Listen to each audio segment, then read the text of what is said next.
다윗의 선택, 현명한가 위험한가 라는 제목의 말씀을 전해드리겠습니다. 오늘 우리가 함께 읽은 사무엘상의 본문은 참 흥미진진합니다. 오래전 이스라엘의 사울 왕은 질투심이 많았고 의심이 많았던 왕이었습니다. 그는 어린 다윗과 다윗의 동료들을 박해하였습니다. 사울은 오랫동안 다윗과 함께 공중에서 살았지만 시기심과 질투로 인해서 두 사람 사이에 긴장과 갈등이 생겨버렸습니다.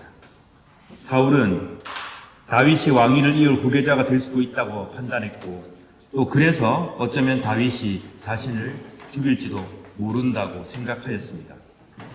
그래서 사울은 다윗을 죽이기 위해서 쫓아다닌 것입니다. 사울을 피해 도망다녔던 다윗과 사울을 죽이려고 다윗을 죽이려고 최정예병 3,000여 명을 거느리고 다윗을 쫓던 두 그룹이 어느 날 동굴에서 만나게 됩니다. 오늘 성경 말씀 사무엘상 24장 1절부터 나오는 말씀이 바로 그 내용을 전하고 있습니다. 사울이 블레셋 사람들을 물리치고 난 후에 누군가가 사울에게 와서 말을 합니다. 다윗이 지금 엔게디 광야에 있습니다. 그래서 사울은 온 이스라엘에서 3,000명의 정예병을 뽑아서 다윗을 죽이려고 그곳으로 갔습니다. 그때 마침 다윗과 그의 사람들은 동굴에 숨어 있었습니다. 그런데 또 때마침 사울이 급한 용무를 해결하기 위해서 그 동굴로 들어옵니다. 아무런 호위병도 없이 혼자서 다윗과 다윗의 사람들이 숨어 있는 동굴에 들어온 것이죠. 그 모습을 보고 부하들이 말합니다. 다윗에게. 오늘이 바로 그날입니다. 여호와께서 다윗 당신에게 말씀하신 그날입니다. 내가 너의 적을 너에게 넘겨줄 테니 내 마음대로 하여라 라고 약속하셨으니 이제 용기를 내고 사울을 처단하십시오. 그리하면 당신이 이스라엘의 왕이 될 것입니다. 사울은 아무것도 모르고 있었습니다. 다윗은 이 말을 듣고 조심스럽게 사울에게 다가갑니다. 신하들이 얘기했던 바로 지금입니다. 지금 용기를 내시면 앞으로 어려움도 없고 이제 다윗도 왕이 될 것이다. 이 얘기를 듣고 사울은 다가가서 아마 부하들은 용기 있게 다윗이 사울을 제거할 거라고 판단했던 것 같습니다. 하지만 다윗은 그렇게 하지 않았습니다. 다윗은 사울에게 조용히 다가가서 사울의 옷자락만을 잘라서 돌아옵니다. 많이 놀라고 있는 신하들에게 다윗은 말합니다. 내가 여호와께 기름 부은 사람을 해칠 수 없다. 그러니 그대들도 절대로 사울 왕을 해치지 말아라. 이렇게 얘기하고 사울을 돌려보냅니다. 저만치 사울이 가고 있을 때 다윗이 큰 소리로 사울에게 말을 합니다. 나의 주님, 나의 왕이시여, 내가 당신의 옷자락을 베었습니다. 어쩌면 일생의 매우 중요한 순간에 선택을 하게 되면 지금 모든 어려움을 없앨 수 있고 자기의 왕위가 보장받는 그런 순간에 다윗은 사울 왕을 죽이지 않고 그의 옷자락만 베고 돌려보냅니다. 우리가 본문을 쉽게 읽어나가지만 이 상황 속에는 매우 긴박한 여러 가지 긴장이 녹아 있습니다. 지금 3,000여 명이 다윗을 죽이려고 와 있습니다. 신하들은 다윗에게 사울을 죽일 절호의 찬스라고 말하고 있습니다. 무엇이 옳은 결정입니까? 그를 죽이는 게 맞는 결정입니까? 아니면 그를 돌려보내는 것이 맞는 결정입니까? 우리가 무엇인가 선과학이 분명할 때는 판단하고 결정하기가 쉽습니다. 그러나 이렇게 해도 되고 저렇게 해도 되는 그런 상황 속에서 하나님의 뜻에 맞는 결정을 한다는 것은 매우 어렵습니다. 지금 다윗은 그런 상황에 처해 있습니다. 그렇지만 다윗은 사울을 죽이지 않기로 결정하고 그의 옷자락만 잘라서 사울을 돌려보냅니다. 그리고는 멀리 가는 사울에게 목숨을 걸고 말을 전합니다. 내 주 나의 왕이시여. 8절에 나오죠. 내 주 나의 왕이시여. 누구를 믿을지 왕께서 결정하시기 바랍니다. 9절 이하에 나오고 있습니다. 주위 사람들은 내가 당신에게 불행을 가져다 주고 또는 당신의 목숨을 위협한다고 말하고 있지만 보십시오. 하나님께서 저에게 당신을 해할 기회를 주셨지만 저는 당신을 해치지 않았습니다. 지금 당신께서 그것을 보시지 않았습니까? 그러니 누구의 말을 믿으시겠습니까?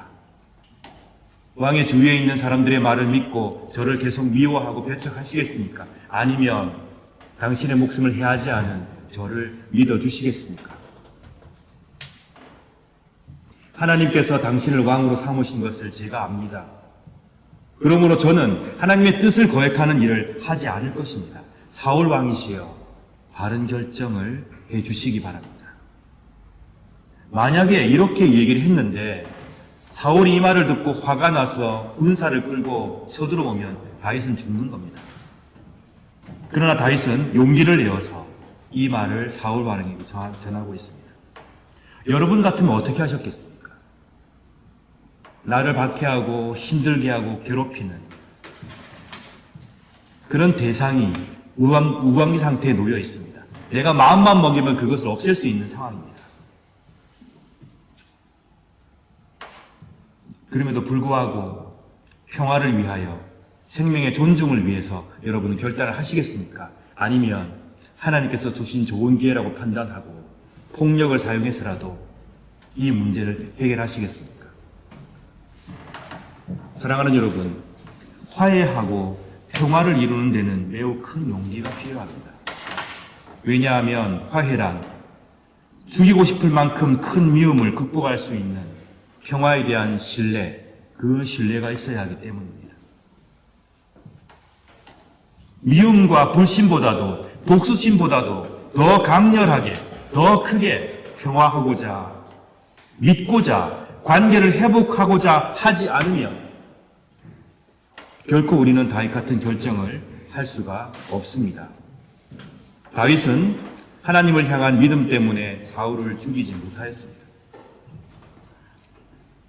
다윗으로 하여금 좀 더 멀리 내다보게 하시고 복수를 멈추고 선이 승리할 수 있는 선택을 할 수 있게 해주신 것 하나님이시고 바로 그러한 믿음 속에서 다윗은 그런 선택을 할 수 있었습니다.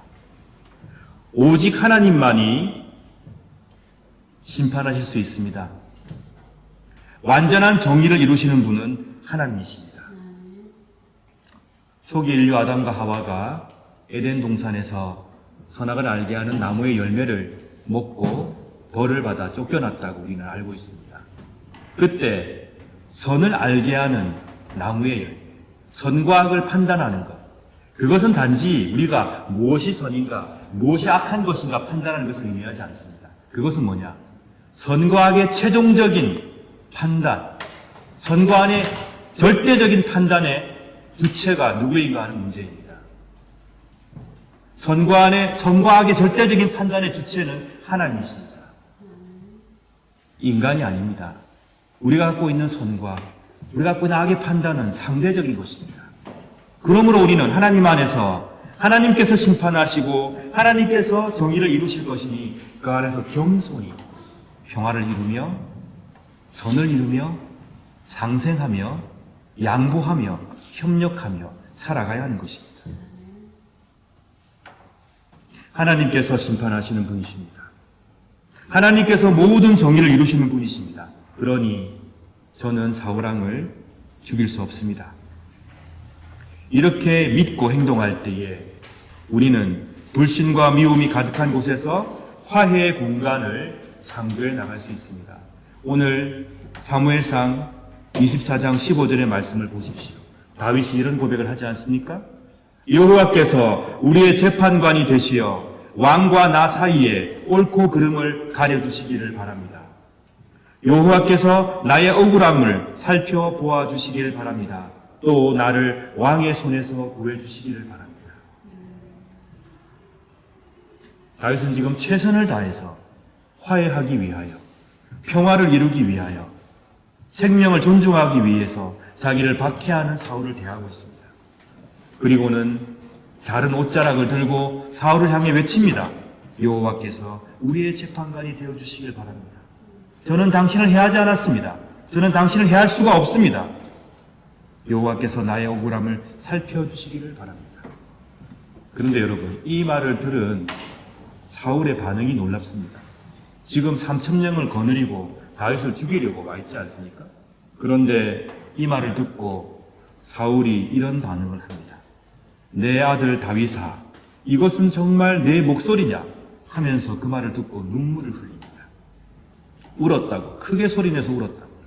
다윗을 죽이려 오는 왕이 지금 다윗의 목소리를 듣고 펑펑 울고 있습니다. 사울이 또한 말합니다. 17절 이하입니다. 너는 나보다 옳구나. 너는 나에게 잘해주었다. 근데 나는 너에게 나쁜 일을 했구나.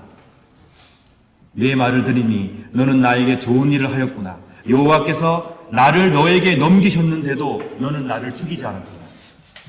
자기 원수를 손안에 넣고도 좋게 돌려보내는 사람이 어디 있겠느냐. 네가 오늘 나에게 착한 일을 하였으므로 여호와께서 너에게 상 주시기를 바란다. 여러분, 너무 감동적이지 않습니까? 이게 가능한 일입니까? 지금 사울 왕은 3,000명을 데리고 다윗을 죽이려고 왔습니다. 그런데 다윗의 목소리를 듣고 사울 왕은 펑펑 울면서 자신의 잘못을 뉘우치고 있습니다. 내가 잘못했다. 너가 옳다.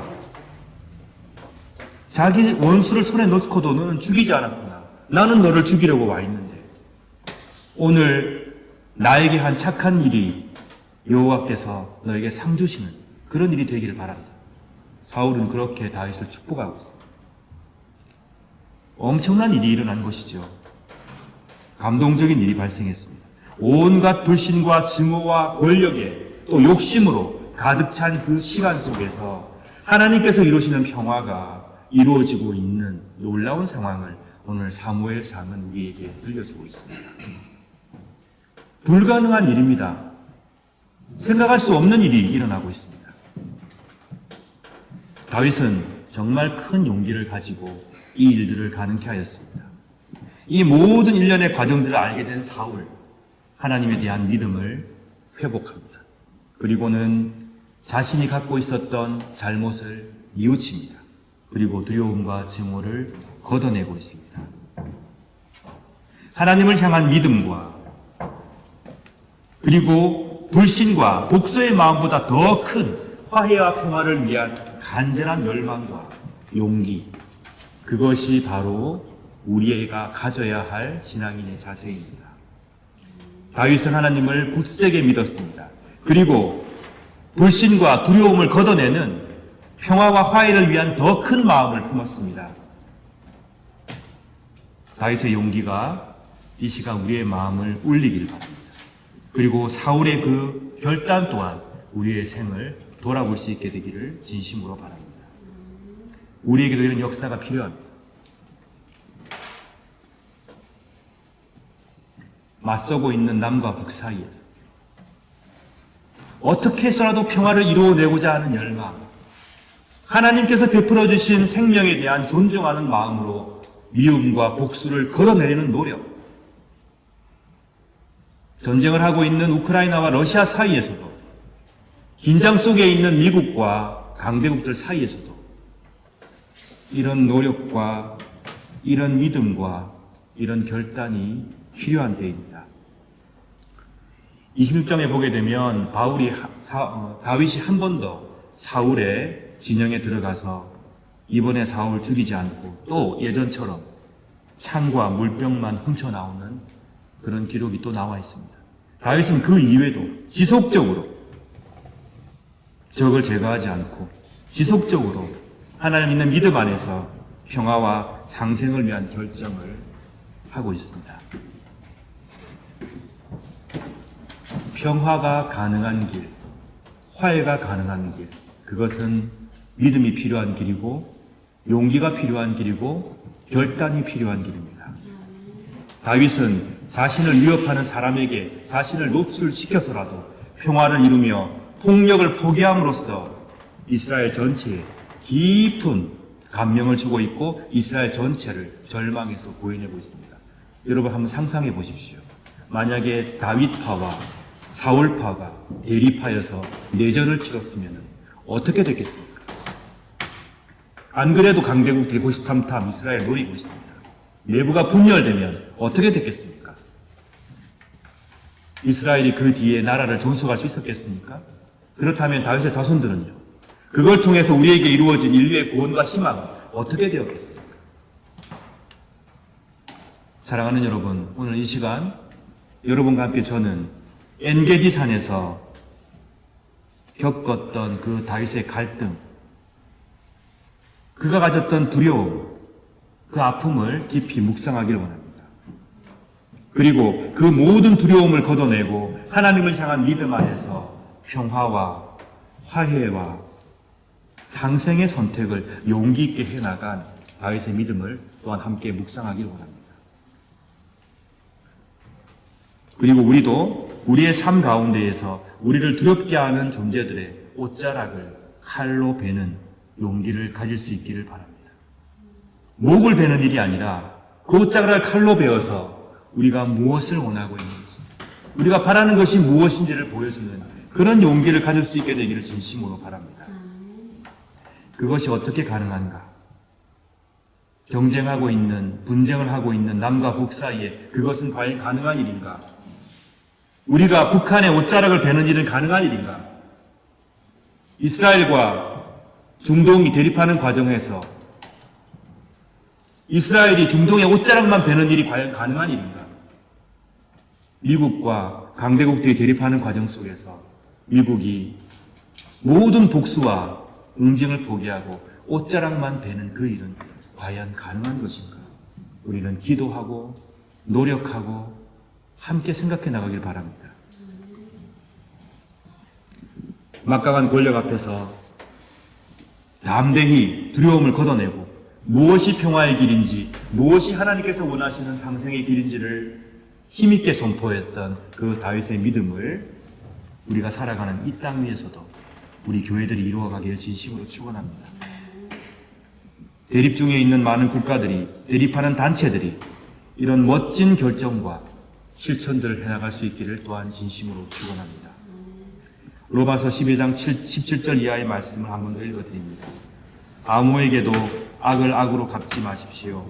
모든 사람이 보기에 선한 일을 하십시오. 여러분 쪽에서 할 수 있는 일이라면 모든 사람과 더불어 화평하게 지내십시오. 사랑하는 여러분, 여러분이 직접 원수를 갚지 말고 하나님의 진노에 맡기십시오. 성경에 이렇게 기록되어 있습니다. 주님께서 말씀하시기를 원수 갚는 것이 나에게 있으니 내가 갚을 것이라. 여러분은 이렇게 하십시오. 원수가 먹을 것이 없어 굶고 있으면 먹을 것을 주고 목말라 하면 마실 것을 주십시오. 그렇게 하는 것은 그의 머리 위에 숯불을 쌓는 것이기 때문입니다. 악에게 지지 말고 손으로 악을 이기십시오. 아멘. 하나님께서 우리 교회와 여러분과 여러분의 가정 위에 하나님께서 원하시는 평화를 이루어 주시고 그것을 이룰 수 있는 용기를 주시고 그 평화를 위해서 바른 선택을 할 수 있게 도와주시길 간절히 축원합니다. 다 함께 말씀 생각하시며 묵상의 기도 드리겠습니다. 기도하실 때에 복된 공동체를 위해서 헌신하는 우리 교우들 여러분 축복을 빌어주시길 바랍니다. 그리고 말 못할 어려움 가운데 놓여있는 교우들을 위하여 여러분 기도해 주시기 바랍니다. 또한 분쟁 중에 있는 나라들이 서로 힘을 다해서 무찌르고 죽이고 배척하려고 하는 것이 아니라 서로 힘을 다해서 평화의 길을 모색할 수 있도록 여러분 기도하여 주시기 바랍니다. 평화의 하나님께서 그 일을 이루어 주시기를 여러분 간절히 바라주시길 진심으로 바랍니다. 그리고 우리나라의 평화와 유럽의 평화를 위해서 또한 기도하여 주십시오. 다 함께 묵상 기도 드리겠습니다.